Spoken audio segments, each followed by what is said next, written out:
Irmãos, que a graça do Senhor seja conosco e o Senhor mesmo possa fortalecer o nosso espírito e nos conduzir em todo esse tempo. Vamos abrir nossas Bíblias novamente no Salmo 122.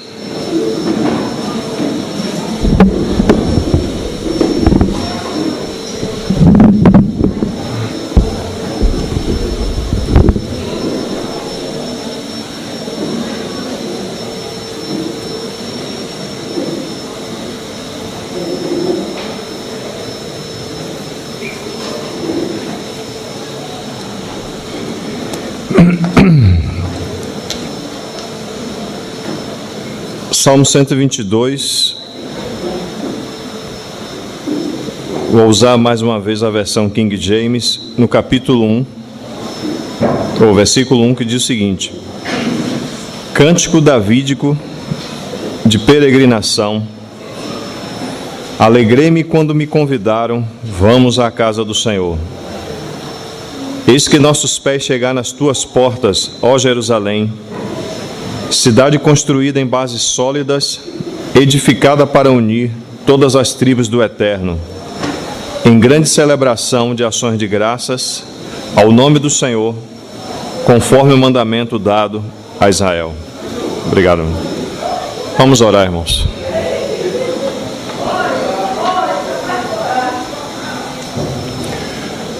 Nosso Pai Celestial, nós curvamos todo o nosso ser em Tua santa presença, reconhecendo a Tua grandeza e a Sua majestade, e o encargo que há no Teu coração e no coração do Teu Filho e do Teu Espírito, pelo aquilo que o Senhor deseja fazer em nossas vidas, que é nos conformar à imagem do Teu Filho, Senhor. Por isso nos aproximamos reconhecendo que somos nada, somos como pó diante do Senhor, e quanto precisamos da aspersão do sangue do Senhor Jesus Cristo em cada parte do nosso ser, que tenhamos ofendido ao Senhor em alguma coisa. Nós pedimos que o Senhor tenha misericórdia das nossas vidas e por amor ao Teu nome e à Tua edificação e ao Seu propósito, o Senhor possa falar ao nosso coração. Tu sabes da condição do coração de cada um de nós e em que lugar, Senhor, nas portas cada um de nós está. O Senhor conhece, Senhor, a condição espiritual de cada um de nós, e o Senhor sabe, Senhor, qual é a nossa real necessidade da aplicação da própria vida do Teu Filho em cada área das nossas vidas. Por isso pedimos a Ti que o Senhor possa fortalecer o nosso espírito, o nosso homem interior, e nos dar ouvidos capazes de ouvir o Espírito Santo e olhos capazes de ver além da letra. Que o Senhor possa tocar-nos, Senhor, pelo Teu Espírito e pela Sua palavra, em nome do Senhor Jesus Cristo. E tudo aquilo que se opõe à edificação da Sua casa, a começar da nossa própria alma, da nossa própria mente, possam ser levados cativos à obediência do Senhor Jesus Cristo. E tudo aquilo que é espiritual contrário à sua edificação, nós declaramos que está debaixo dos Seus pés, debaixo da vitória do Senhor Jesus Cristo. Senhor, nós pedimos que o Senhor nos conduza, em nome do Senhor Jesus. Humildemente pedimos que o Senhor seja com a nossa condição humana, quanto precisamos da graça do Senhor, quanto precisamos da Sua vida de ressurreição. Em nome do Senhor Jesus. Amém.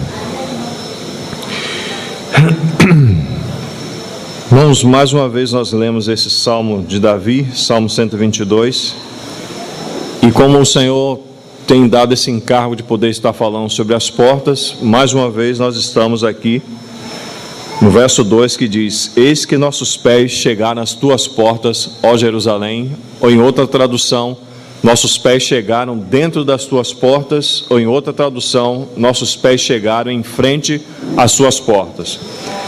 É bom salientar aquilo que falamos na semana passada, para ter um pano de fundo rápido para os irmãos e para aqueles também que não estiveram aqui, de que havia festas solenes, havia festas que eram celebradas anualmente, que foram instituídas como festas fixas do Senhor, para que o povo de todas as tribos do Eterno, as 12 tribos, pudesse ir para Jerusalém e chegando em Jerusalém, passando pelas portas, pudesse lembrar de cada uma dessas festas. Então nós lemos Levítico capítulo 23, começando com a festa da Páscoa. Só lembrando para os irmãos, Páscoa fala de Cristo crucificado, ou Cristo morto, ou Cristo que foi imolado pelas nossas vidas. Logo depois você tem uma segunda festa, que é a festa dos pães ázimos, que fala de Cristo comungado, ou Cristo como nossa comunhão. Logo depois você tem Cristo como primícias, que fala da ressurreição de Cristo. Logo depois você tem Cristo no Pentecostes, que é o Cristo ressuscitado, ou Cristo glorificado. E nós lembramos da expressão que nós temos lá em João capítulo 7, que fala claramente lá, que o Espírito Santo ainda não tinha sido dado, porque o Senhor não havia sido glorificado. Então, no dia de Pentecostes, o Espírito Santo veio como prova de que o Senhor Jesus ele foi glorificado. 7 meses depois, nós temos, no final do outono, outras festas que vai falar das festas das trombetas, que fala do Cristo que é proclamado, ou Cristo anunciado. Logo depois, isso é o primeiro dia do primeiro mês de Etanim. 10 dias depois você tem uma outra festa, que é a festa de expiação. E nós falamos do aspecto jurídico desta festa, Cristo como nosso advogado. E 5 dias depois, aos 15 daquele mês de Etanim, nós temos a última festa, que é a festa dos tabernáculos, que fala de Cristo esperado. À luz do Novo Testamento, o que estamos vendo aqui é nada mais do que fizemos um pouquinho antes na reunião de partir do pão, ou seja, Páscoa, Cristo crucificado, e tabernáculo, Cristo esperado. Então o que é que nós fizemos? Nós anunciamos a morte do Senhor até que Ele venha. Então nós fizemos isto juntos, não somente aqui, mas em muitos lugares da terra nesse tempo, e alguns estão partindo um pão nesse exato momento. Nós estamos lembrando dessas festas e lembrando que fazemos isso juntos. Antigamente o povo precisava subir das suas tribos para ir para Jerusalém. Hoje o Espírito Santo habita dentro de nós e nós temos templos do Espírito Santo. Nós não precisamos sair de onde estamos para ir para o lugar de adoração. Hoje mesmo nós somos o lugar de adoração do Senhor. E temos uma responsabilidade, como vimos também em 1 Coríntios capítulo 11, logo depois que anunciamos essas festas, o Senhor também nos convida para examinarmos a nós mesmos. Mas é interessante o examinar que o Espírito Santo coloca por boca de Paulo nesses textos de 1 Coríntios. Ele diz claramente ali: examine-se, pois, o homem a si mesmo, e assim coma do pão e beba do cálice, pois quem come e bebe sem discernir o corpo.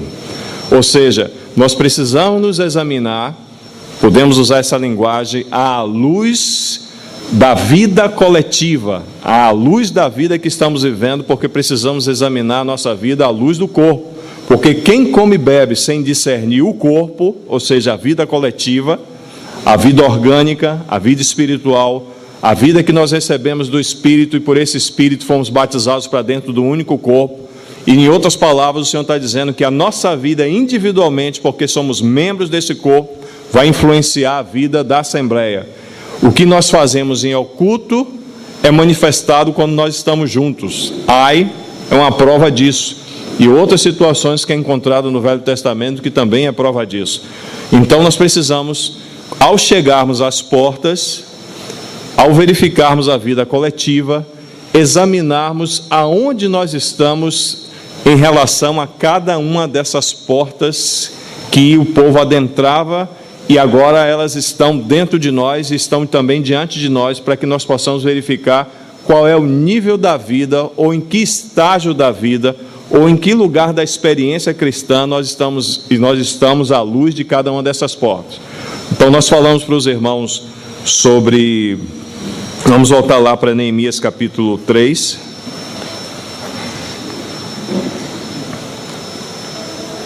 só lembrar um pouquinho mais para que a gente possa avançar nas outras 5 portas.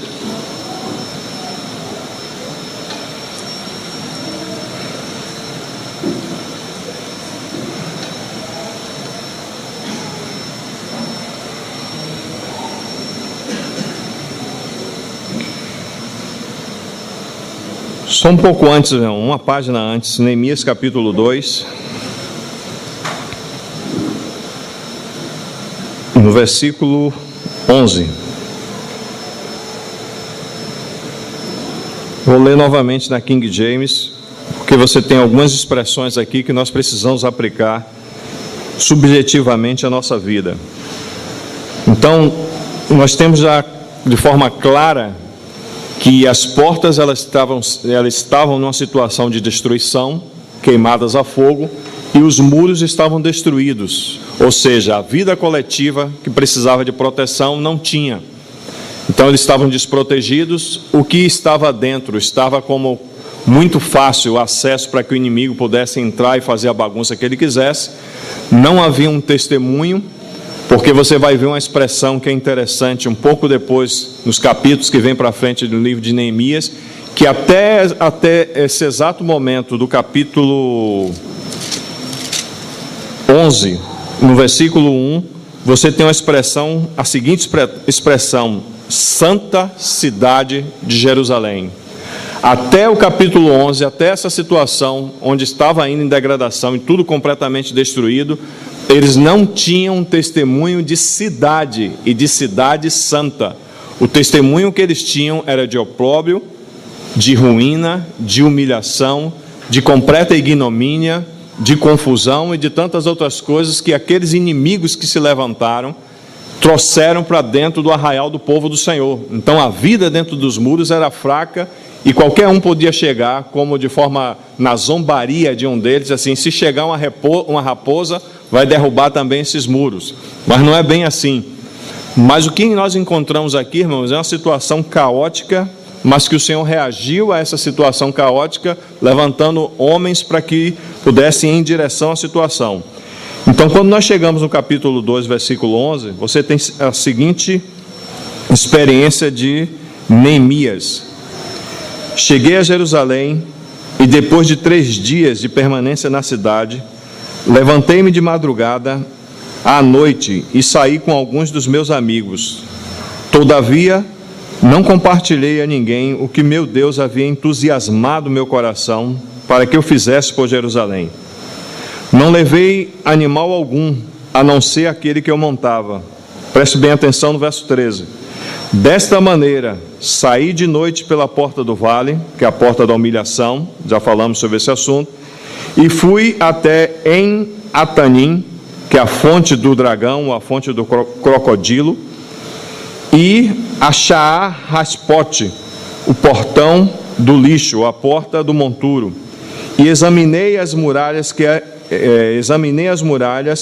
de Israel que haviam sido derrubadas e os seus portais que haviam sido destruídos pelo fogo. Então preste bem atenção nessa palavra. Ele examinou a condição das muralhas e examinou a condição das portas. Verso 14. Fui ainda mais adiante até o portão da fonte, que fala da pessoa do Espírito Santo, e até o tanque do rei. Contudo, ali não havia sequer espaço para o animal que eu montava pudesse passar. Verso 15. Por isso decidi subir o vale, ainda de noite, avaliando o estado dos muros. Finalmente retornei e tomei a entrada pela porta do vale. Então, primeiro ele examinou, e do examinar dele, ele chegou a uma avaliação. E dessa avaliação, a conclusão dele é a seguinte, verso 17. Então eu lhes disse: vede a deplorável e humilhante situação em que nós estamos. Com toda a cidade de Jerusalém está em ruínas e suas portas devastadas pelo fogo. Vinde, vamos reconstruir os muros de Jerusalém, para que não sejamos mais vergonha ou opróbrio. O verso 19 diz: no entanto, quando Sambalate, o horonita, Tobias, o oficial amonita, e Gesem, o árabe, tomaram conhecimento desses fatos, zombaram de nós, desprezaram-nos e questionaram: o que é isso que estás fazendo? Quereis rebelar-vos contra o vosso rei?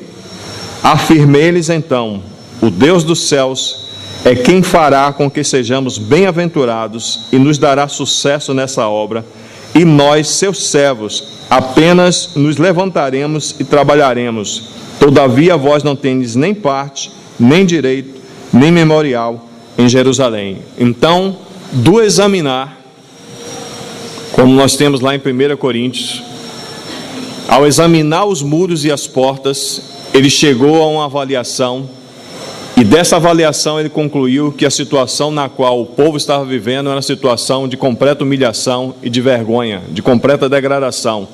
Não havia testemunho, não havia proteção, e eles estavam sendo atacados porque não havia os muros construídos para a defesa deles. O muro tem uma intenção clara: proteger os que estão dentro, fortalecer os que estão dentro e manter o que está fora do lado de fora. Do lado de fora tem que ficar o mundo, tem que ficar a carne, tem que ficar o diabo, tem que ficar o nosso velho homem, tem que ficar tudo aquilo que é contrário à edificação da casa do Senhor. Mas dentro dos muros, nós precisamos ser chamados de cidade santa. Até o Senhor reconhecer que a cidade é santa, nós temos um trabalho que precisamos fazer, e é nossa responsabilidade edificar o muro e a porta que está diante de nós.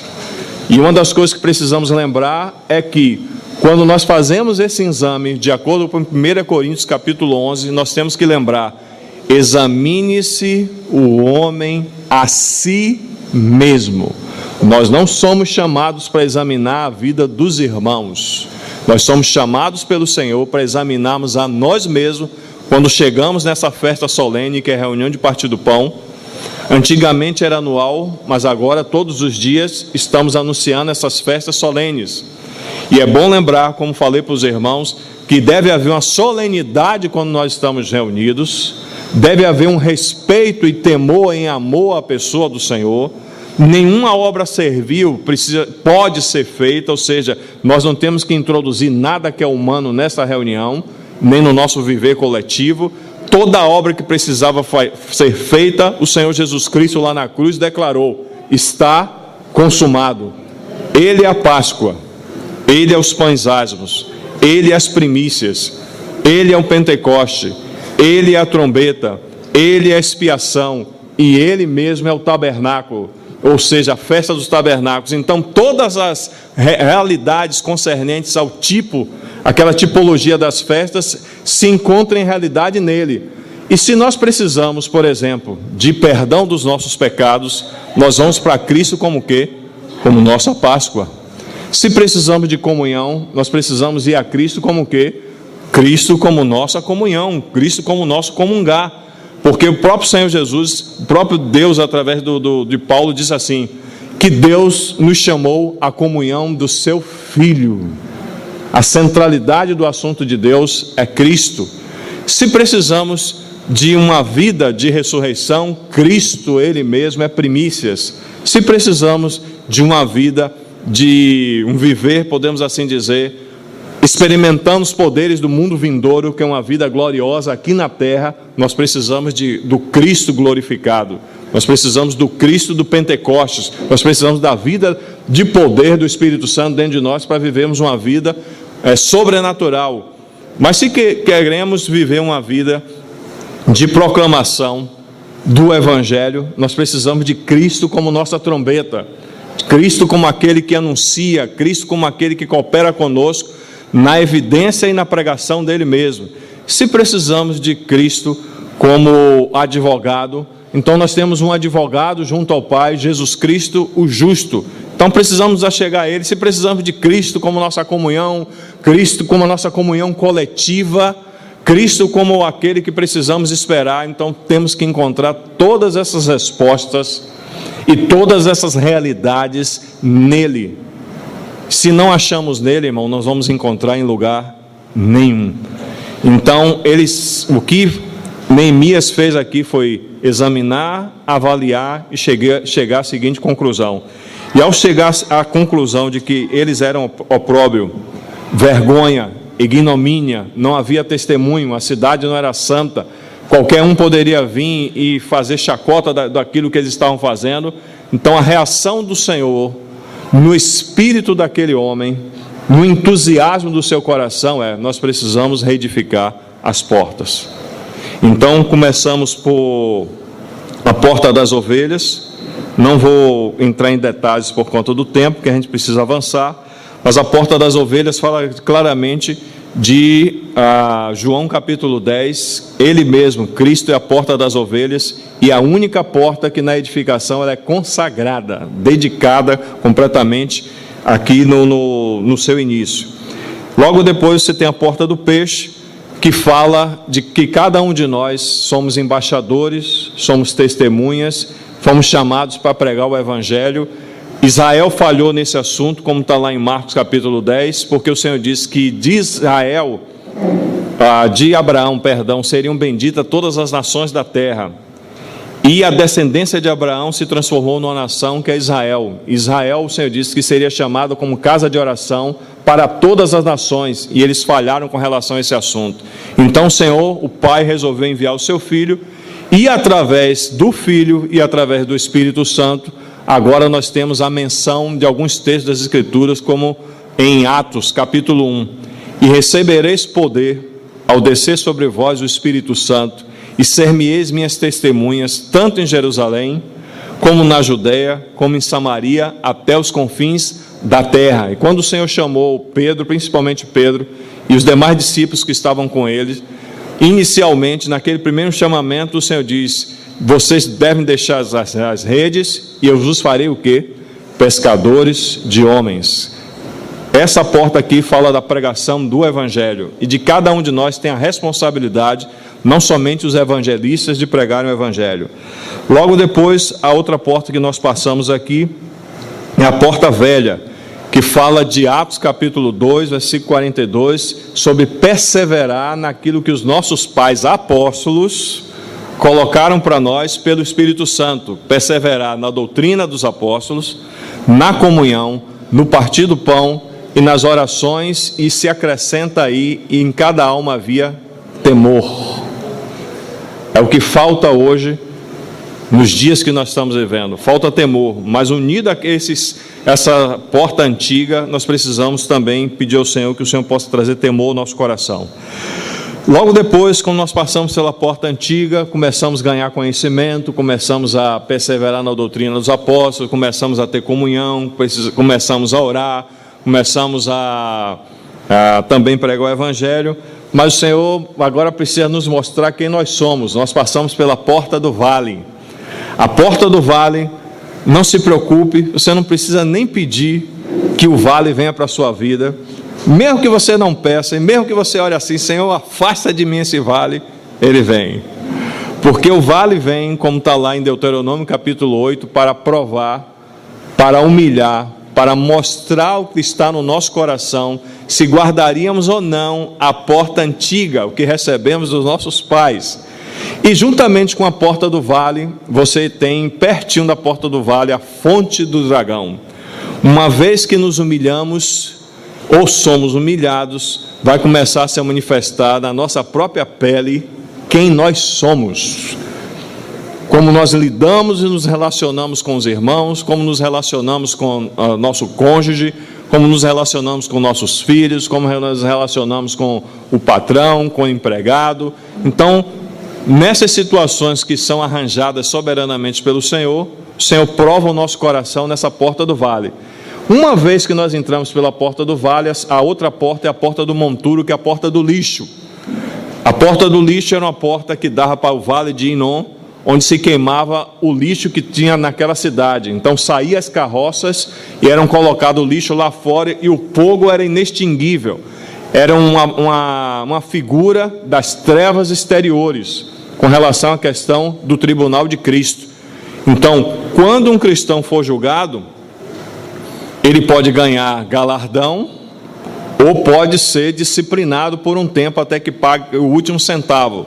E o Senhor diz que ele não vai sair de lá, ele vai ser lançado ao quê? Nas trevas exteriores. Nós não queremos tirar o lixo hoje, mas se nós não tirarmos o lixo da nossa vida hoje, naquele dia o Senhor vai dizer para nós: ó, lá no céu não entra lixo.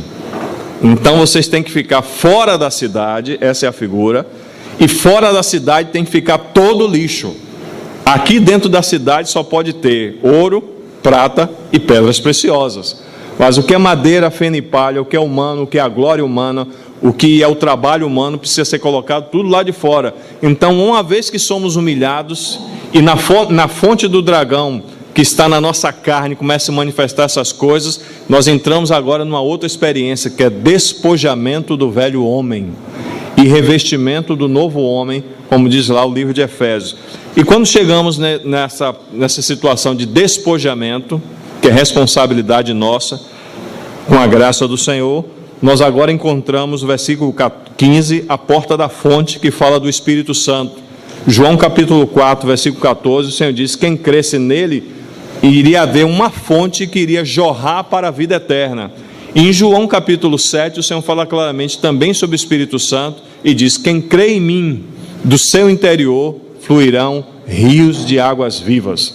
Aí a gente pergunta, não vou sugerir para os irmãos, o Senhor tem me incomodado, tem me chamado minha atenção, inclusive em sonhos com relação a algumas coisas que eu tenho falado. Então vou colocar para que os irmãos mesmo possam se posicionar, verificar em que porta você está, em que porta eu estou. Os irmãos estão entendendo? Cada uma dessas portas fala da experiência cristã de cada um de nós. Em que porta nós estamos?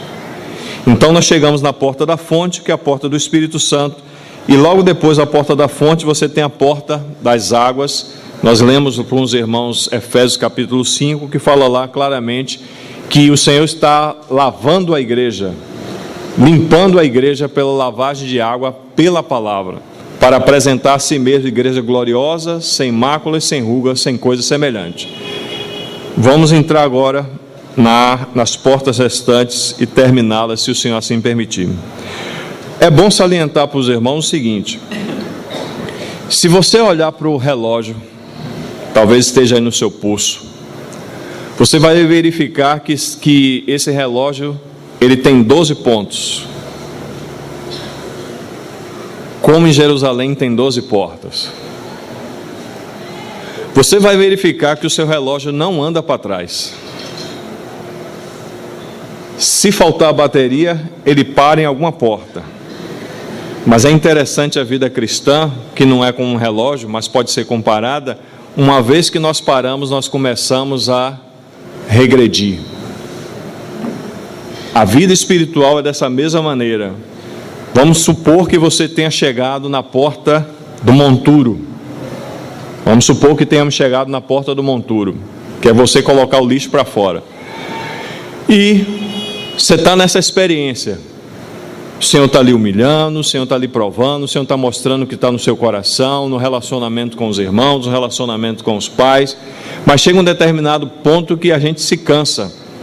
Você já percebeu que algumas vezes nós dizemos assim: poxa, eu estou cansado já de ter problemas com aquele irmão ou com aquela irmã? Já teve essa experiência? Não, né? Então, graças a Deus que não.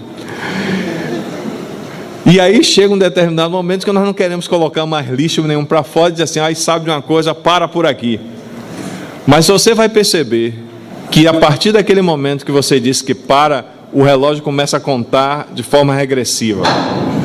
Aí você volta para a porta do vale, você volta para outra porta, para outra porta, para outra porta. Aí quando chega no livro de Hebreus, o Espírito Santo tem que dizer: novamente é necessário que possa falar de coisas fundamentais.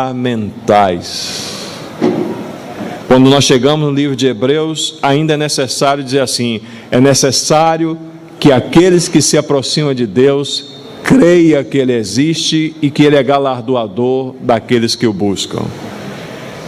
Quando chegamos no livro de Hebreus, de novo o Senhor tem que falar: não se cansem. O que vocês fizeram anteriormente está registrado diante do Senhor, mas vocês têm que avançar, vocês não têm que regredir. Entendeu? Uma vez que nós paramos com relação à nossa vida cristã, nós não estagnamos. Você vai ver na sua própria experiência que nós começamos a regredir. E tem alguns casos de coisas que nós fizemos na incredulidade que começamos a fazer na vida cristã. Porque nós não colocamos as coisas no seu devido lugar, na sua devida ordem, e nós não estamos nos examinando como precisamos nos examinar à luz da palavra de Deus e à luz de cada uma dessas portas que tem a ver com o nosso testemunho coletivo. E é interessante também falar para os irmãos o seguinte: Deus não quer indivíduos, apesar de respeitar a nossa individualidade. Deus quer o corpo, Deus quer o templo, Deus quer família, Deus quer manifestação da vida plena do seu Filho no corpo. Deus não quer indivíduos, porque se Ele quisesse indivíduos, quando nos salvasse, deixava a gente fazer o que quisesse. Mas quando nos salvou, nos pegou pelo Espírito Santo, nos batizou para dentro de um único corpo e somos membros uns dos outros. Irmãos, o que você faz na sua vida que ninguém vê, influencia quando nós estamos aqui juntos. Até se você falar mal de um irmão, vai influenciar a reunião. Se você pecar, também vai influenciar a reunião. Se você se levantar contra as autoridades delegadas de Deus, também vai influenciar na reunião. Se você negligenciar sua vida com Deus, no seu relacionamento particular com o Senhor, também vai trazer prejuízo para a vida coletiva. Mas nós não temos que colocar a responsabilidade no coletivo, temos que colocar a nossa responsabilidade em nós. E reconhecemos que é nós que precisamos nos examinar e nos avaliar à luz da palavra de Deus, para que possamos prosseguir naquilo que o Senhor deseja. Então é a nossa responsabilidade, e isso fala da edificação coletiva, mas a responsabilidade é individual. Não são coisas que nós gostamos de ouvir, mas são necessárias que nós possamos ouvir para a nossa própria repreensão e admoestação na presença do Senhor. Então vamos entrar agora pelas outras portas, se o Senhor assim permitir. Chegamos na porta das águas, que é o versículo 26. Nós não estamos aprofundando, estamos apenas falando de forma bem superficial, uma visão panorâmica das portas, para entrar nos capítulos 6 e 7, que fala muito claramente do ataque do inimigo, que anteriormente era exterior, mas agora parte de dentro para fora e influencia o nosso relacionamento com os irmãos. Então, verso 26, nós temos aqui a porta das águas. E uma vez que nós chegamos à porta das águas, nessa sequência você tem a ovelha, porta das ovelhas, porta do peixe, porta antiga ou porta velha, porta do vale, porta do monturo, porta da fonte. Chegamos na porta das águas, que é a porta da palavra de Deus, e nós lemos o capítulo 8 do livro de Neemias, como eles se portaram mediante a leitura da palavra do Senhor. Bastante interessante. Mas uma vez que eles chegaram nessa condição, avançou, o Espírito Santo, eles têm vivido uma vida plena no Espírito Santo, e a palavra tenha sido aberta de forma clara para esses irmãos. Então tem prazer em ler a palavra de Deus, se coloca na posição correta com relação à palavra do Senhor, e o Senhor começa a trabalhar, a levar essa pessoa a experimentar a palavra como realidade em sua vida. É impossível experimentarmos a palavra de Deus sem o poder do Espírito Santo, sem o governo do Espírito Santo em nossas vidas.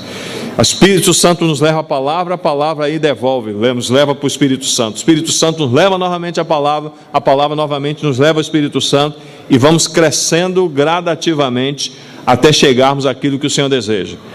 Mas uma vez que estamos na porta da palavra, estamos cheios do Espírito Santo e gozando da palavra, vai acontecer algo.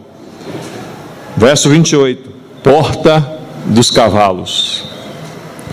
Vamos ler Provérbios capítulo 21, versículo 31, que vai nos dar um princípio que se encontra em toda a palavra de Deus com relação à questão de cavalos quando aparece na Bíblia. Então, Provérbios capítulo 21, versículo 31.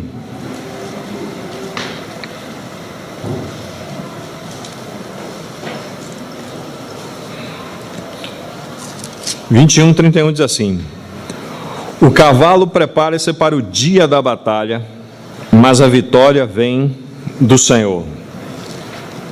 Vamos para Apocalipse capítulo 6, que também fala de cavalos. E aqui fica mais claro para nós o que é que o Senhor está querendo falar. Apocalipse capítulo 6, verso 1. Por conta do tempo, vamos avançar um pouquinho mais. Vi quando o Cordeiro abriu um dos 7 selos, e ouvi um dos 4 seres viventes dizendo, como se fosse voz de trovão: vem! Vi, então, e eis um cavalo branco, e o seu cavaleiro com um arco, e foi-lhe dado uma coroa, e ele saiu vencendo para vencer. Então, um cavalo associado com batalha, com guerra, com arco. E nesse caso aí, a flecha já foi atirada. Você também, quando aparece cavalo na Bíblia, você tem consequências da guerra. Versículo 3: quando abriu o segundo selo, ouvi o segundo ser vivente dizendo: vem! E saiu outro cavalo vermelho, e ao seu cavaleiro foi-lhe dado tirar a paz da terra, para que os homens se matassem uns aos outros. Também lhe foi-lhe dado uma grande espada. De novo, cavalo, guerra, consequência da guerra. Verso 5: quando abriu o terceiro selo, ouvi o terceiro ser vivente dizendo: vem! Então vi, e eis que um cavalo preto e o seu cavaleiro com uma balança na mão. E ouvi uma como que voz do meio dos 4 seres viventes dizendo: uma medida de trigo por 1 denário, 3 medidas de cevada por 1 denário, e não danifiques o azeite e o vinho. O que é isso? Consequência da guerra: fome, dificuldades, consequências da guerra, escassez. Verso 7, você tem também aí cavalo e cavaleiro. Verso 7: quando o Cordeiro abriu o 4º selo, ouvi a voz do 4º ser vivente dizendo: vem! E olhei, e eis um cavalo amarelo, e o seu cavaleiro, sendo este chamado Morte, e o inferno, ou a palavra mais apropriada do grego Hades, o estava seguindo, e foi-lhe dada autoridade sobre a 4ª parte da terra para matar a espada pela fome, com mortandade e por meio de feras da terra. Novamente você tem cavalo associado com guerra e consequências da guerra. Então, o que é que a porta dos cavalos está falando para nós? Efésios,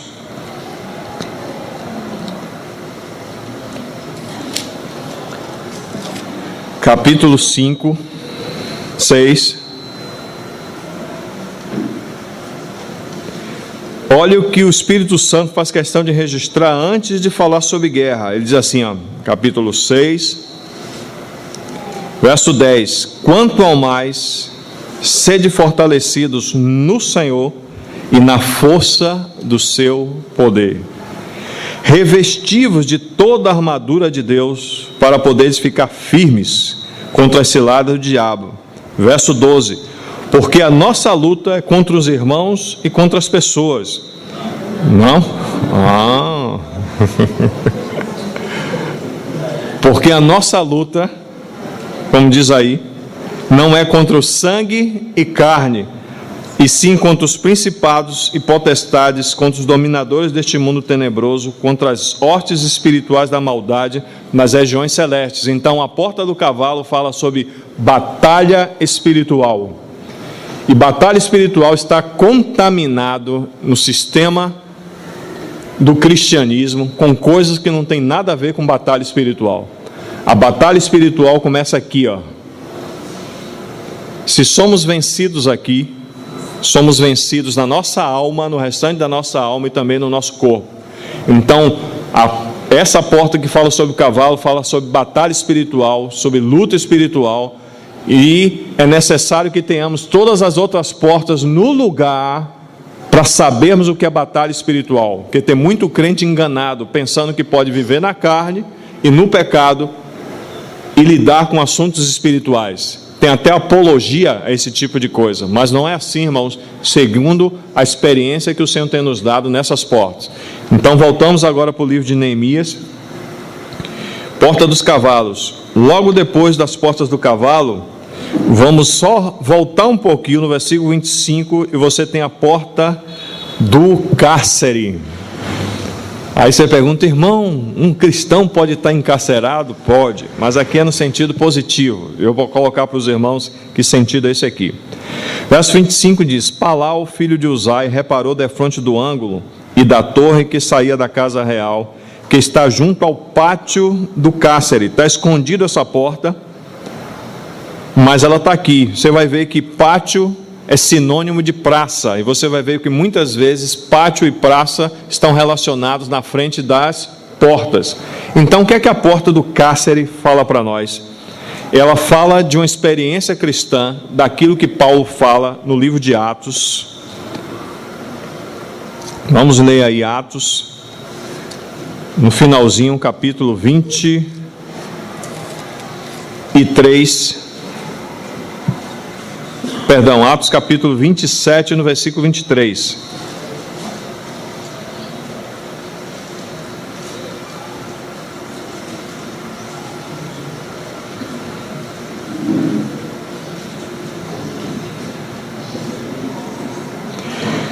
E o Espírito Santo faz questão de registrar por boca do escritor do livro de Atos, Lucas, o seguinte: porque esta mesma noite, o anjo de Deus, grave bem essas palavras do seu coração, de quem eu sou e a quem eu sirvo.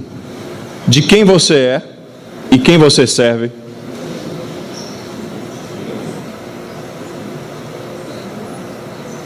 De quem você é e a quem você serve. É uma única pessoa.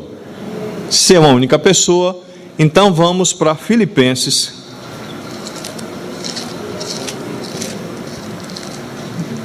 capítulo 1,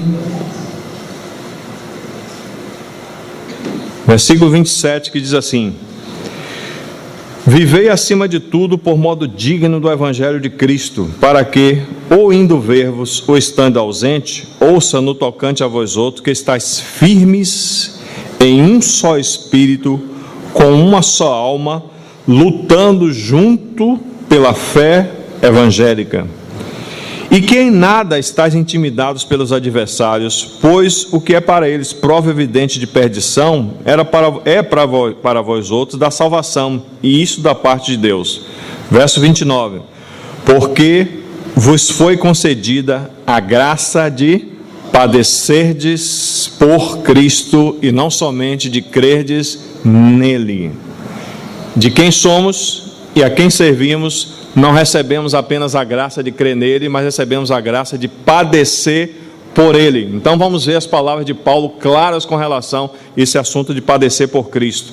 Efésios, capítulo 3, no verso 1, Paulo diz o seguinte: por esta causa eu, de quem eu sirvo, e de quem eu sou e a quem eu sirvo, não foi ele que falou? E ele também falou em Filipenses que não recebemos a graça apenas de crer nele, mas também de padecer por ele, por Cristo. E no capítulo 3, verso 1 diz assim: por esta causa eu, Paulo, prisioneiro de Cristo Jesus, por amor de vós, gentios. Prisioneiro, servo, ele não tem direito. Ele pode ser encarcerado pelo próprio Senhor, por amor de nós, gentios. Então Paulo é prisioneiro, está encarcerado por Cristo Jesus, por amor de nós gentios. Mas não somente isso, capítulo 4, verso 1.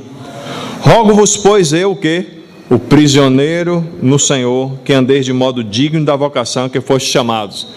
Paulo poderia estar preso em Roma, mas ele era prisioneiro não do Império Romano e nem tampouco de César. Paulo era prisioneiro de Cristo Jesus. Então essa é a porta do cárcere. À medida que nossa vida espiritual vai crescendo, vai chegar um determinado momento que talvez o Senhor tenha que colocar alguns de nós no cárcere, para livrar os irmãos da idolatria aos próprios irmãos. Você vai pegar a biografia, se você quiser, é apenas um indicativo, de muitos servos do Senhor do passado, que quando eles chegam no auge da sua vida cristã, o Senhor tira eles. Por exemplo, o irmão Ni, as prisões da irmã Madame Guyon, Austin Sparks e muitos outros servos do Senhor que dizem assim: poxa, como é que Deus pega um homem tão rico e uma mulher tão rica, tão cheia do Senhor, e aprisiona esse irmão, ou tira esse irmão do contexto, se tornou prisioneiro de Cristo Jesus, ele não é mais dele, ele não vive mais para ele.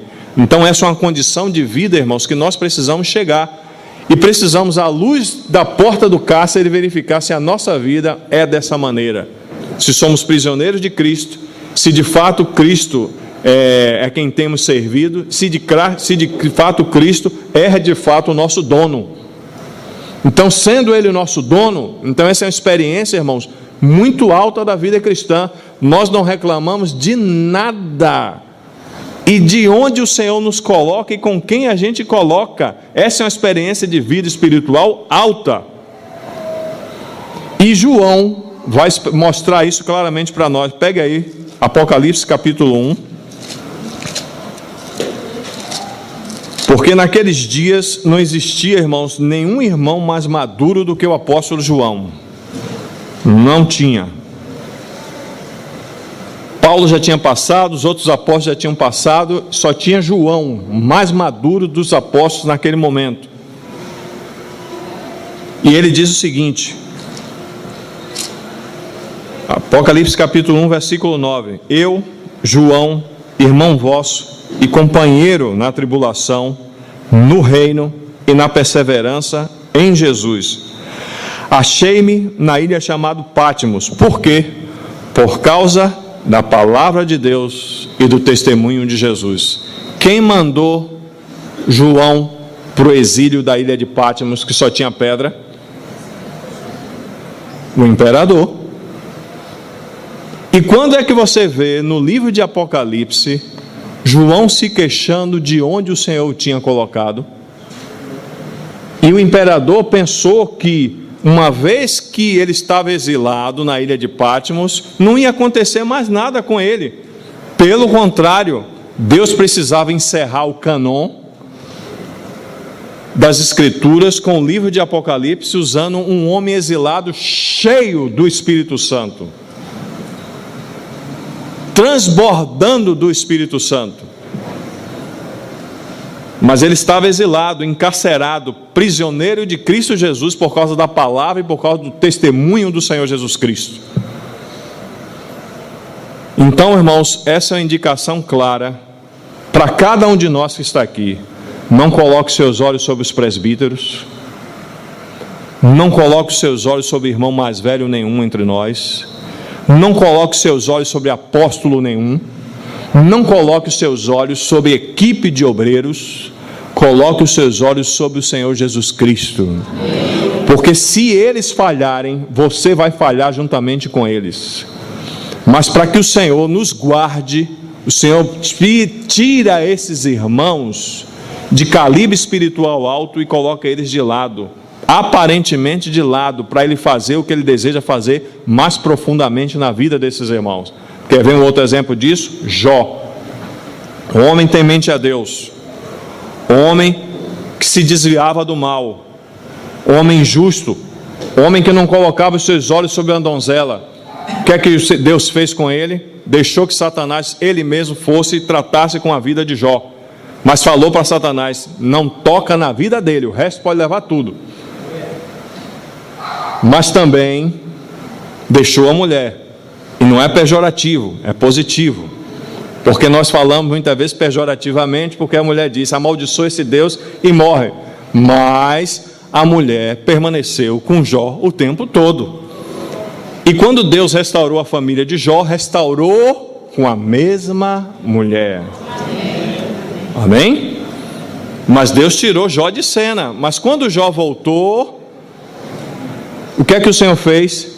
Por boca de Jó: antes eu te conhecia de ouvir falar, agora os meus olhos te veem. O que é que você prefere? Ver ou ouvir? Então essa é a porta do cárcere. Essa é a porta de sermos prisioneiros do Senhor. Amém? Vamos avançar um pouquinho mais.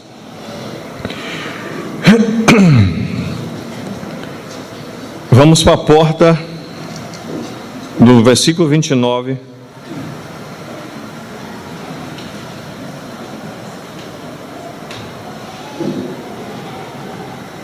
Vamos para a porta do versículo 29, que é a porta oriental. Verso 29 diz assim: depois deles reparou Zadok, filho de Imer, defronte de sua casa, e depois dele Semaías, filho de Secanias, guarda da porta oriental.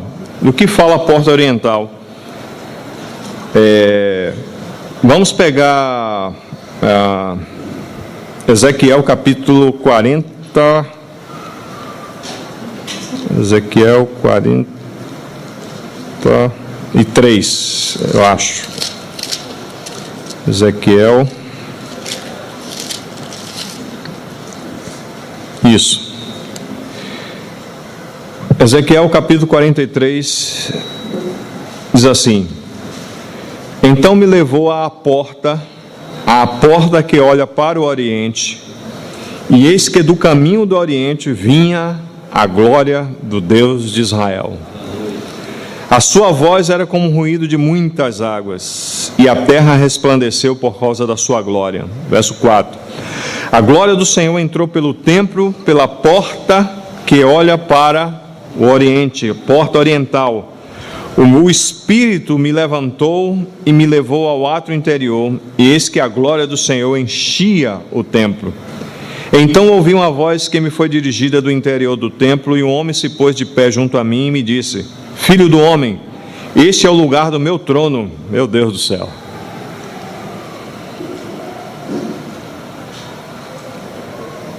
Eles estavam falando de coisa física. O Senhor está falando de coisa espiritual para nós.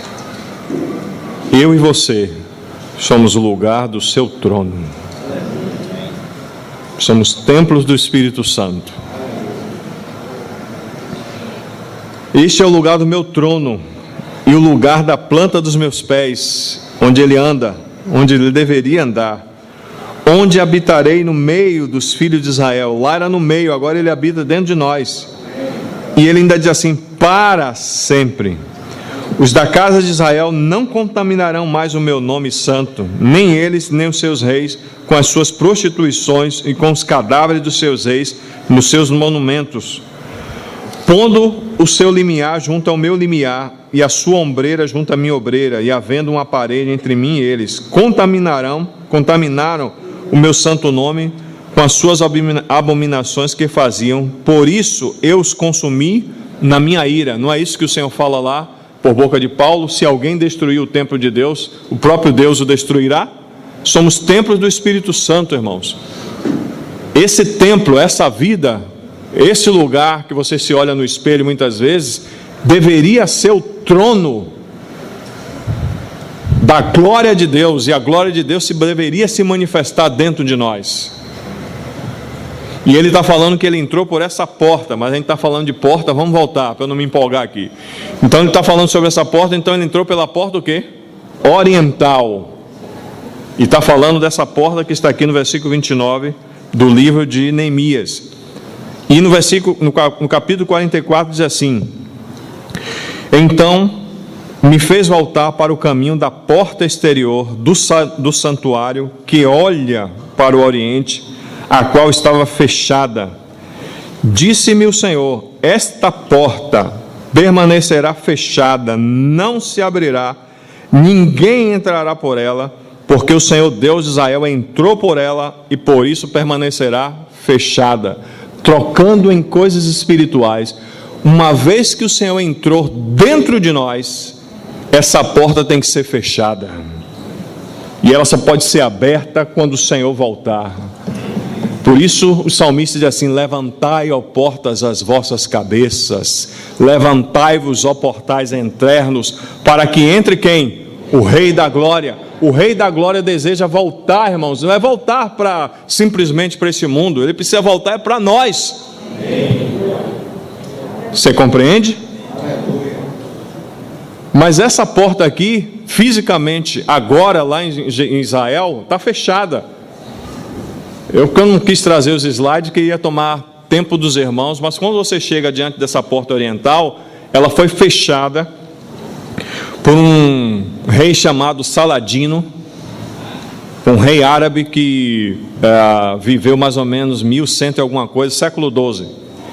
E ele tinha alguns sábios que estudavam várias culturas, e um desses sábios estudava a Torá, a Bíblia, o Velho Testamento.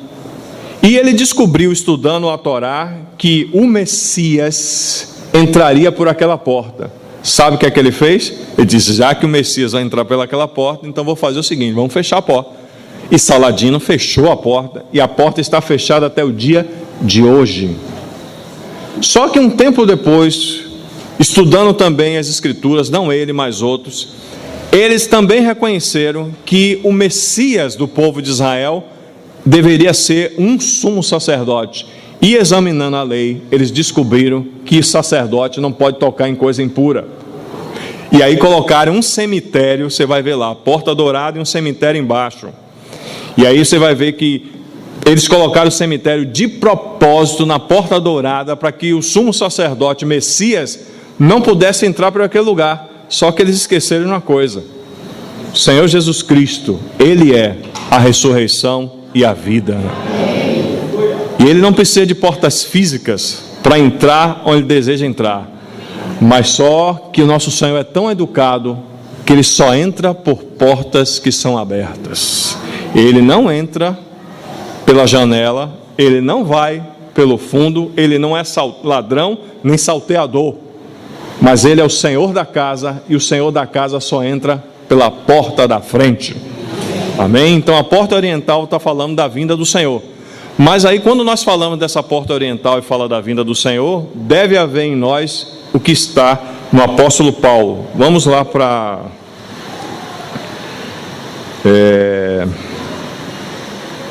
2 Timóteo capítulo 4.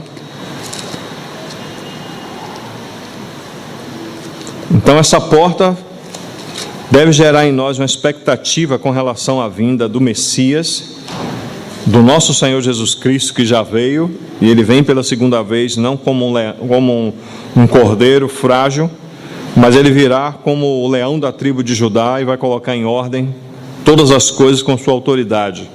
Então vamos pegar 2 Timóteo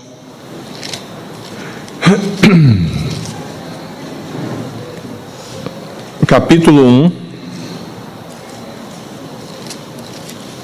acho que é isso.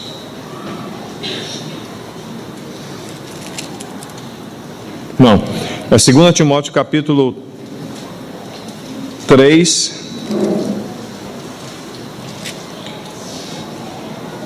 verso 6, não, 4, perdão, irmãos, 4. 2 Timóteo capítulo 4, versículo 6. Quanto a mim, estou sendo já oferecido por libação, e o tempo da minha partida é chegada. Combati o bom combate, completei a carreira, guardei a fé. Essa é a porta que Paulo estava naquele exato momento. Já agora, a coroa da justiça me está aguardada, a qual o Senhor, o justo juiz, me dará naquele dia, e não somente a mim, mas também a todos quanto amam a sua vinda. A porta oriental fala sobre amar a vinda do Senhor. Não é apenas na nossa mente, como muitas vezes nós pensamos, o seguinte: se a gente está vendo a situação de caos do mundo, espiritual, moral, a corrupção política e outras coisas mais que pode mencionar, que tem sido o falatório das pessoas em todos os cantos, então nós ficamos assim: ah, Senhor, vem logo. O casamento está difícil, está cheio de dificuldade, de problema. Aí o marido ou a mulher diz assim: ah, Senhor, vem logo.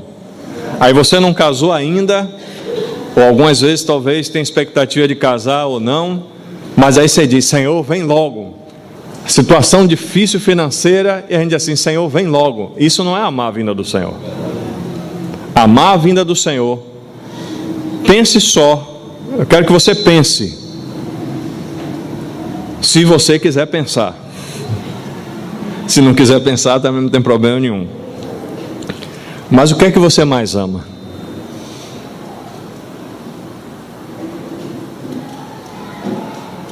Assim deveríamos amar a vinda do Senhor.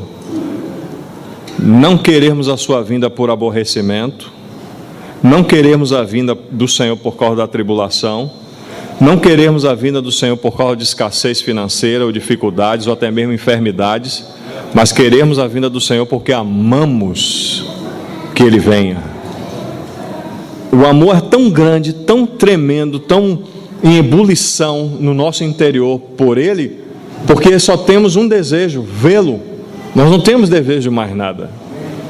E quando um cristão chega nessa condição, ele tem que falar com Paulo: não tem mais nada para fazer, acabei a carreira. Cristo foi formado em mim. E Cristo foi formado de forma tão tremenda na vida de Paulo, que Paulo diz assim: sede meus imitadores como eu sou de Cristo. Que atrevimento, irmão!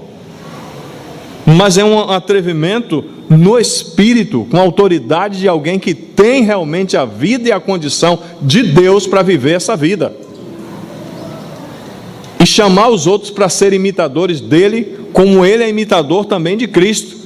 E Paulo ainda diz assim: digo eu, não Senhor. O Espírito Santo diz: não, Paulo, não foi você que está falando, não. Você está tão cheio de Cristo que você não sabe nem mais quais são as suas palavras, as palavras de Cristo. O Espírito Santo fez questão de registrar: digo eu, não Senhor. Aí o Espírito Santo diz: não, quem está dizendo sou eu, registra. Ou o Senhor não é soberanamente competente para mandar uma traçazinha e tirar e comer justamente essas palavrinhas que estavam ali de Paulo. Mas esse homem amava a vinda do Senhor. Então essa é uma porta que nós precisamos saber se nós estamos ou não. A irmã que discipulou, essa é a palavra certa, não tem outra palavra para falar não. A irmã que discipulou o irmão Watchman, a irmã Margaret Barber, era uma irmã tão cheia do Senhor, que quando virava o ano, ela em lágrimas, algumas vezes encontrava o irmão Ni e dizia assim: ô Ni, nosso Senhor não voltou. Você compreende? Então vamos avançar. Está terminando o tempo. Você tem a 11ª porta, que está no versículo 31, que é a porta da guarda, logo depois aí da porta oriental. Mas antes tem uma porta que eu vou falar para os irmãos também rapidamente, que está no capítulo 8 do livro de Neemias, e aparece também no capítulo 12. No capítulo 8, versículo 16, diz assim: eles estão em plena festa dos tabernáculos, no 7º mês, e no versículo 16 diz assim: saiu, pois, o povo, trouxeram os ramos e fizeram para si cabanas, cada um no seu terraço e nos seus pátios, e nos átrios da casa de Deus, e na praça da porta das águas, e na praça da porta de Efraim. Então acompanha aí o que o Espírito Santo está nos levando a raciocinar. Eles fizeram as cabanas no terraço, eles fizeram as cabanas nos pátios, eles fizeram as cabanas no átrio da casa de Deus, fizeram as cabanas na praça das águas e fizeram as cabanas na porta de Efraim. Não é isso que está aí? Isso. Então essa é a porta de Efraim, que o aspecto dela é justamente a festa dos tabernáculos. A festa dos tabernáculos fala de nossa reunião com a pessoa do Senhor. É a última festa do calendário judaico das festas fixas. Mas a porta de Efraim, ela vai falar para nós, no livro de Oséias, capítulo 11,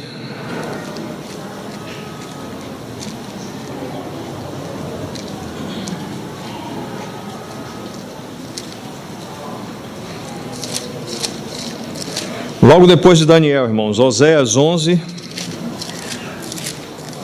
no versículo 1, para nós compreendermos quem é Efraim nas Escrituras, de acordo com a mente de Deus. Quando Israel era menino, Oséias 11, 1. Quando Israel era menino, eu o amei, e do Egito chamei o meu menino. Olha que coisa maravilhosa. Quanto mais eu chamava, isso aqui não é maravilhoso, tanto mais se ia da minha presença, sacrificava baulins e queimava incenso às imagens de escultura. Todavia, eu ensinei a andar a quem? A Efraim. Deveria ser Israel, mas é Efraim. Então o Senhor está associando aqui que Israel é Efraim. E você vai ver, por causa da divisão que houve, das 10 tribos com as 2 tribos que ficaram assim representadas. Tribo do norte, 10 tribos, sob o comando de Jeroboão. Tribo do sul, as tribos do sul, representada por Judá, Benjamim e os levitas e os sacerdotes que estavam ali. Então o que acontecia? Eles tiveram 2 reis e depois lugares de adoração diferentes que não eram aquele que o Senhor estabeleceu, que o Senhor fez ali habitar o seu nome, que era Jerusalém, o templo. Então o Senhor está falando aqui que esse Israel está relacionado com esse Efraim, as 10 tribos. Verso 3: Todavia eu ensinei a andar em Efraim, tomei-o nos meus braços, mas não atinaram que eu os curava. Atraí-os com cordas humanas, com laços de amor, e fui para eles como quem alivia o jugo de sobre suas queixadas, e me inclinei para dar-lhes de comer. Não voltarão para a terra do Egito, mas o assírio, aqui está falando justamente da profecia, que eles seriam levados, porque as 10 tribos foram levados pelos assírios, mas o assírio será o seu rei, porque recusaram converter-se. A espada cairá sobre as suas cidades, consumirá os seus ferrolhos e as devorará, por causa dos seus caprichos, porque o meu povo é inclinado a desviar-se de mim e cocitado é instigado, incitado a dirigir-se acima, ninguém o faz. Como te alegraria, ó Israel? Como te faria como a Adma? Como fazer-te um Zebuim? Meu coração está comovido dentro de mim, as minhas compaixões a uma se acendem. Então, quando você lê esses textos e vai comparando, o Senhor está falando que esse Israel é esse Efraim que foi levado pelos assírios cativos. Vamos para Ezequiel capítulo 37, um pouco antes.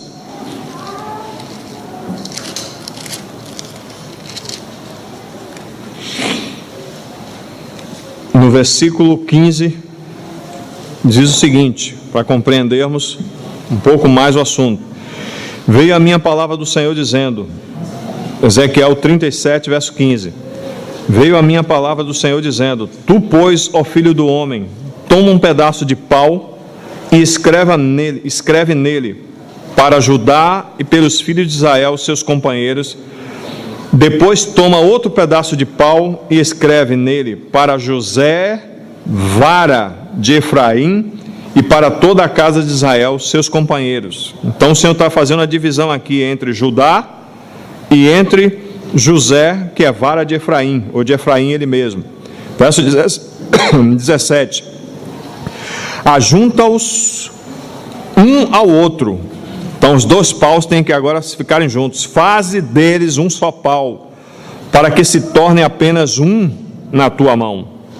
Quando te falarem as tribos do teu povo, dizendo, não nos revelarás o que significam essas coisas, tu lhe dirás, assim diz o Senhor Deus, eis que tomarei a vara de José, que esteve na mão de Efraim, e as tribos de Israel, suas companheiras, e as ajuntarei à vara de Judá, e farei deles uma só vara, e se tornarão apenas um na minha mão. Os pedaços de pau em que houver escrito estarão na tua mão perante eles. Dize-lhes, pois, assim diz o Senhor Deus, eis que eu tomarei os filhos de Israel de entre as nações, para onde eles foram. Efraim foi espalhado entre as nações, e quando vamos verificar o que aconteceu nas escrituras, nela mesma, e também a história confirma isso, que as 10 tribos que foram levadas pelos assírios, quando nós chegamos no livro de Esdras, elas não são contabilizadas, porque só subiu Judá e Benjamim. Então as 10 tribos, elas propositalmente, de acordo com o propósito de Deus, elas foram espalhadas entre as nações. Muitos dos irmãos que estão aqui, com seus sobrenomes de origem portuguesa, são descendentes dessas tribos. E o Senhor está falando aqui, vamos lá, vamos parar aqui. Verso 21, diz-lhes, pois, assim diz o Senhor Deus, eis que eu tomarei os filhos de Israel de entre as nações, para onde eles foram, e os congregarei de todas as partes, e os levarei para a sua própria terra. Então, alguns de nós aqui vão ter que voltar para lá. Farei deles uma só nação na terra, nos montes de Israel, e um só rei será rei de todos eles. Nunca mais serão duas nações, nunca mais para o futuro se dividirão em dois reinos. Então o que é que o Senhor está fazendo? Vai pegar Efraim, representando as 10 tribos de Israel, vai juntar com a tribo do sul, representada por Judá e Benjamim, vai fazer deles o quê? Uma só nação, debaixo de um só rei. Então o que é que fala a porta de Efraim? A porta de Efraim fala espiritualmente que nós devemos estar abertos para receber todos aqueles que o Senhor mesmo recebeu, apesar de eles estarem espalhados em vários contextos. E é interessante que o Senhor faz isso na festa dos tabernáculos, que é a festa da reunião de todos os povos, para lembrar que eles são peregrinos nessa terra, e nós também somos peregrinos nessa terra. Não temos que firmar nossos passos e nossas propriedades, ou seja lá o que for, nessa terra não. Temos que ser como o povo do Senhor, precisamos esperar Ele e precisamos nos desapegar interiormente, termos a festa dos tabernáculos em nós. Nós não temos morada fixa nessa terra, nós aguardamos o nosso Senhor, nós anunciamos a morte do Senhor até que Ele venha. Então isso, irmãos, está falando sobre a porta de Efraim, um tabernáculo que vai acontecer, um tabernacular de Deus com o seu povo. A festa dos tabernáculos vai acontecer no milênio, mas só que profeticamente isso já está acontecendo. Em 1948, a nação de Israel, que os arqueólogos, os historiadores, os pesquisadores dizem que era impossível que aquela nação retornasse, impossível que aquela nação viesse novamente a ser nação, o Senhor fez. Sabe por que o Senhor fez? Porque Ele é Deus. Ele não depende de arqueólogo, não depende de historiador, nem de teólogo, nem de ninguém. Deus é Deus. Quando Ele quer, Ele faz. E Ele não precisa pedir permissão para nenhum de nós. Amém? Então essa é a porta de Efraim. E a última porta, voltando lá para Neemias, versículo 31. Estou terminando, irmãos. Depois dele reparou Malquias, filho de um, preste bem atenção nessas palavras. Depois dele reparou Malquias, filho de um ourives, até a casa dos servos do templo e mercadores, defronte da porta da guarda até o eirado da esquina. Entre o eirado da esquina e a porta das ovelhas, repararam os ourives e os mercadores. Então, saiu assim um ponteiro, cada porta, continuamente. Saiu da porta das ovelhas, tem que terminar onde? Na porta das ovelhas. Então fechou as 12 portas, 4.018 metros eles percorreram. Se edificou a casa até a metade, se edificou os muros até a metade dos muros, era de 12 metros, edificou 6 metros, 8,5 metros de largura, 34 torres, várias praças, e aí eles terminam justamente na porta da guarda. O que é que fala a porta da guarda para nós, de acordo com o que eu tenho ouvido? Muitos outros irmãos têm compartilhado sobre esse assunto, eu tenho pegado aqui e ali, mas a minha conclusão é a seguinte: a porta da guarda fala do depósito de Deus em todos os tempos sobre a face da terra, que precisa ser guardado. E quem edificou ele, sabe quem que edificou? Os ourives e os mercadores. Não estão aqui por acaso, não. Então o que é que nós temos que fazer quando nós chegamos na porta da guarda? É o que Paulo fala lá para Timóteo, em 2 Timóteo capítulo 1,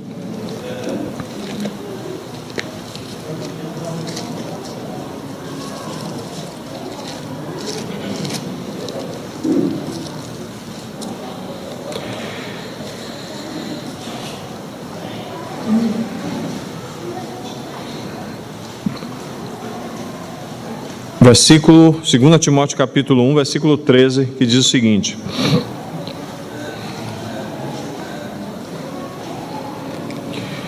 mantém o padrão das sãs palavras que de mim ouvistes, com fé e com amor que está em Cristo Jesus.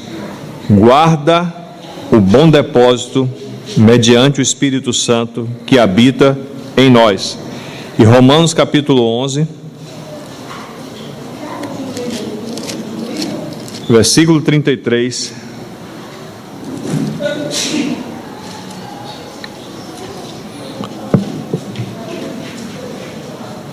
Ó profundidade da riqueza, tanto da sabedoria como do conhecimento de Deus.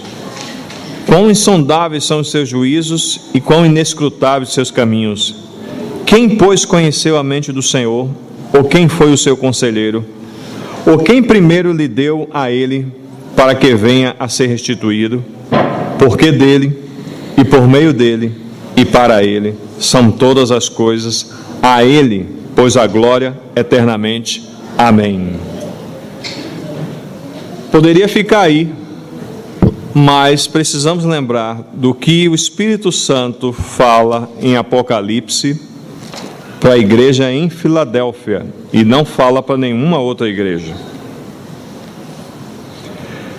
Apocalipse capítulo 3,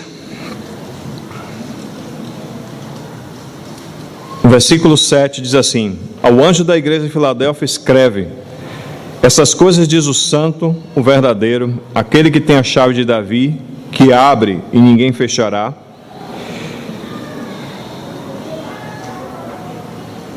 e que fecha e ninguém abre. Conheço as tuas obras, eis que tenho posto diante de ti uma porta aberta, a qual ninguém pode fechar. Tens pouca força, entretanto guardastes a minha palavra e não negastes o meu nome. Verso 10: porque guardastes a palavra da minha perseverança, também eu te guardarei da hora da provação que há de vir sobre o mundo inteiro, para experimentar os que habitam sobre a face da terra. Venho sem demora, conserva o que tens, para que ninguém tome a tua coroa. Em Jerusalém o Senhor depositou o seu nome e a sua glória, e encheu aquela cidade de riquezas. Com relação também à igreja, o Senhor disse da igreja: ela é coluna e baluarte da verdade. Ela, podemos dizer assim, deveria ser o fiel depositário de todas as riquezas de Deus em Cristo Jesus. E se alguém quer conhecer a plenitude de Cristo, precisa olhar para onde? Para o corpo de Cristo. Então a porta da guarda fala sobre os tesouros que Deus deu para a igreja, que precisam ser guardados, e precisam ser guardados pelos presbíteros, precisam ser guardados pelos apóstolos, precisam ser guardados pelos profetas, pelos evangelistas, pastores e mestres, e todos aqueles que têm se achegado ao Senhor e percebem a preciosidade que o Senhor nos deu. Amém? Então a porta da guarda fala que ourives e mercadores edificaram essa porta. Então você é um ourives, você é um mercador, então você precisa guardar essa porta. Guarda o que tem, para que ninguém tome a tua coroa. Tem muita gente interessada em tomar a nossa coroa, irmãos, inclusive nossa própria alma. E aí voltamos para terminar, só ler esse texto, capítulo 2,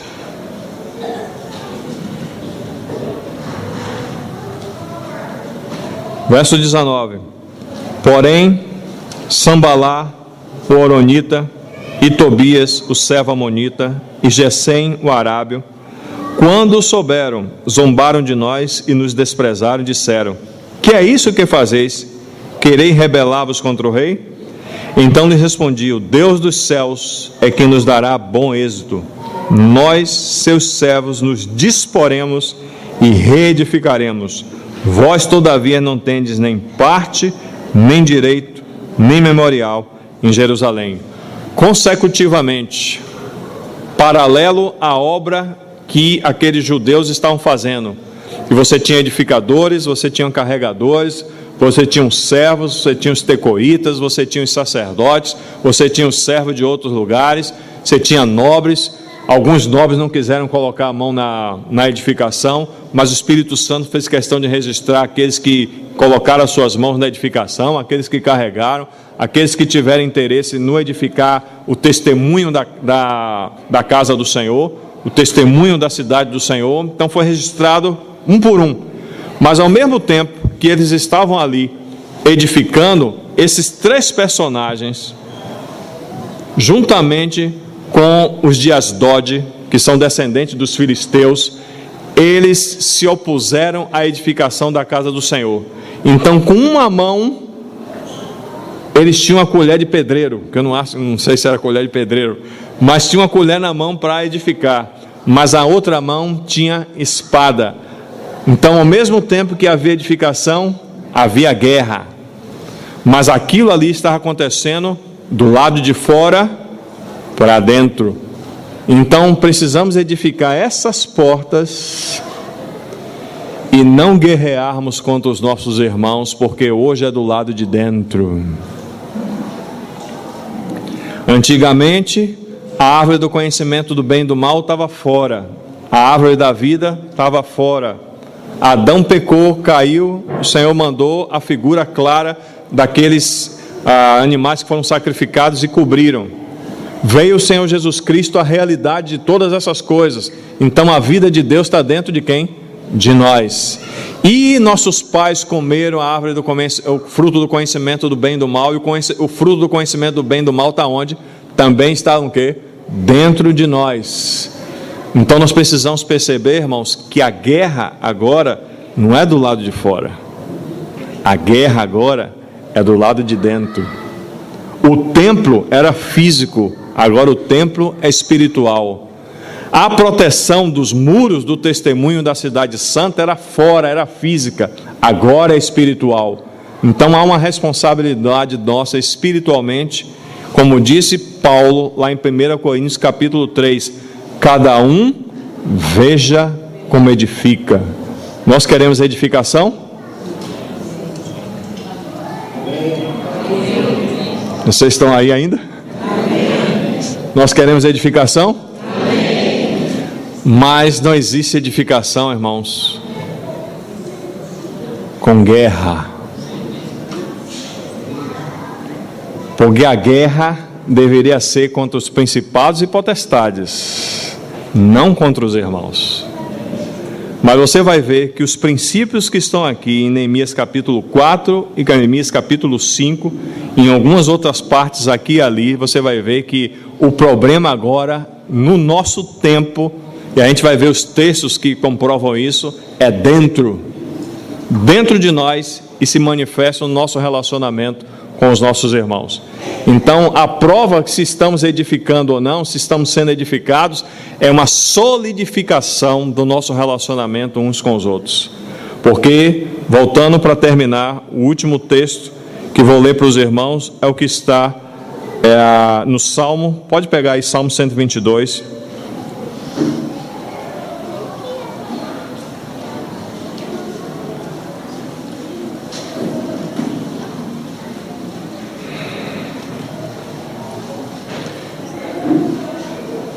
Salmo 122, versículo 1. Cântico davídico de peregrinação. Alegrei-me como me convidaram. Agora está claro. Vamos traduzir esse texto à luz do Novo Testamento.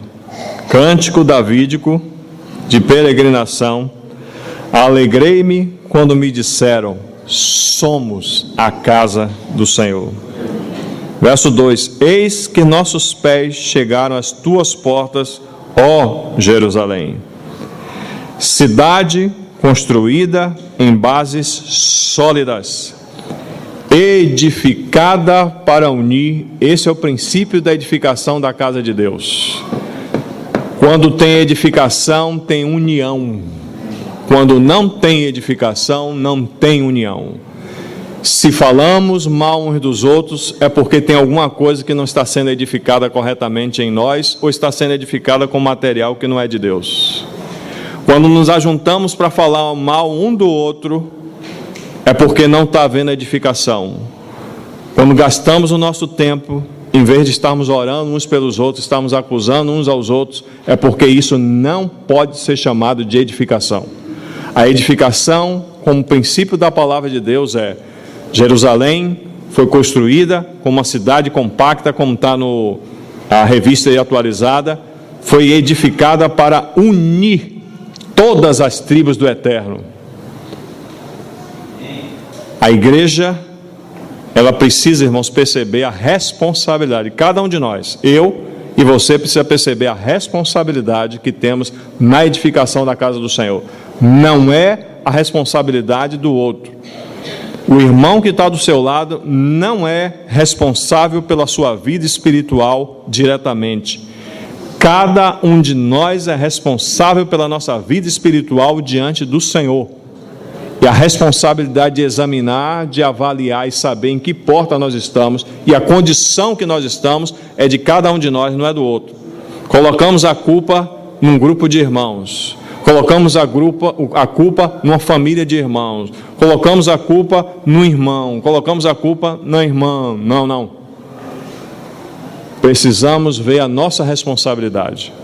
Por isso é que o Espírito Santo, no livro de Apocalipse, ele tem que falar para as 7 igrejas. Quem tem, ouça o que o Espírito diz.